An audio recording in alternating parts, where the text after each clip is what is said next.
Hi అండి, welcome to my channel. ఇప్పుడిప్పుడే మనకు ఒక బ్రేకింగ్ న్యూస్ అయితే రావటం జరిగింది. ఉద్యోగులకు సంబంధించి ఐఆర్పై సూపర్ గుడ్ న్యూస్ అయితే రావటం జరిగింది. పూర్తి వివరాలన్నీ కూడా వీడియోలో తెలుసుకుందాం. మీరైతే వీడియోని ఎక్కడెక్కడ స్కిప్ చేయకుండా ఎండ్ వరకు అయితే చూసేయండి. వీడియో నచ్చినట్లయితే తప్పకుండా లైక్ చేయండి, షేర్ చేయండి. ఇక ఉద్యోగులకు సంబంధించి గత ప్రభుత్వంలో జరిగినటువంటి నష్టాలన్నీ కూడా కూటమి ప్రభుత్వం ద్వారా భర్తీ చేయాలని ఏపీ జేఏసీ అమరావతి ఉప ముఖ్యమంత్రి పవన్ కళ్యాణ్ గారిని అయితే కోరడం జరిగిందండి.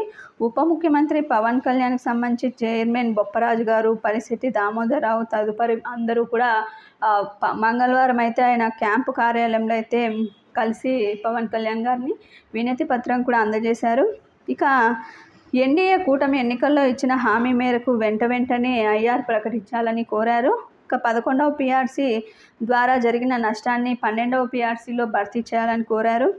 ఇక ఉద్యోగులు వీటన్నింటికి సంబంధించి సమస్యలు పరిష్కరిస్తుంది టీడీపీ ఎన్డీఏ కూటమి అని చెప్పి ఆశగా ఎదురు చూస్తున్నారని తెలిపారు.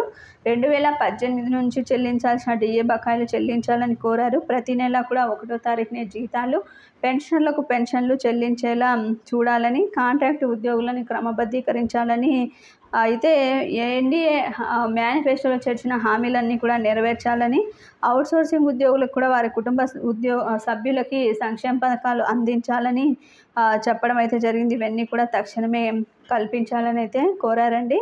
ఇక ఈహెచ్ఎస్ ద్వారా ఉద్యోగులకి నగదు రహిత చికిత్స కూడా అందేలా చూడాలని అయితే కోరారు. అయితే ఇవన్నిటికీ కూడా సానుకూలంగా స్పందించిన పవన్ కళ్యాణ్ గారు, మీ సమస్యలన్నింటినీ కూడా ఒకేసారి పరిష్కరించలేను, కానీ విడతల వారీగా అన్ని సమస్యలు కూడా క్లియర్ చేస్తామని హామీ అయితే ఇచ్చారండి. ఖచ్చితంగా ఈ నెలాఖరులోపు ఐఆర్ ప్రకటన అయితే ఉంటుంది అని చెప్పి వారికి హామీ అయితే ఇచ్చి పంపడం జరిగింది. ఇది ఇప్పటి వరకు ఉన్నటువంటి లేటెస్ట్ అప్డేట్. మీకు వీడియో నచ్చినట్లయితే తప్పకుండా లైక్ చేయండి, షేర్ చేయండి. Thank you for watching.